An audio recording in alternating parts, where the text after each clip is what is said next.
కాశీనాయన మండలం నర్సాపురం సగిలేరు చాలా ఉధృతంగా పారుతా ఉంది. గడ్డలు దన్నుకొని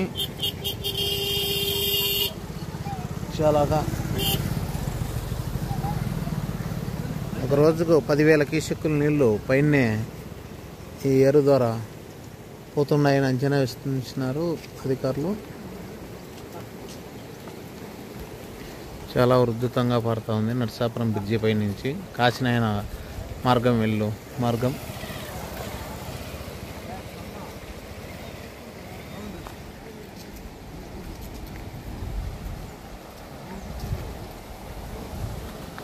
తెప్పలు ఎలా కొట్టుకొని వస్తూ ఉండేవి చూడండి.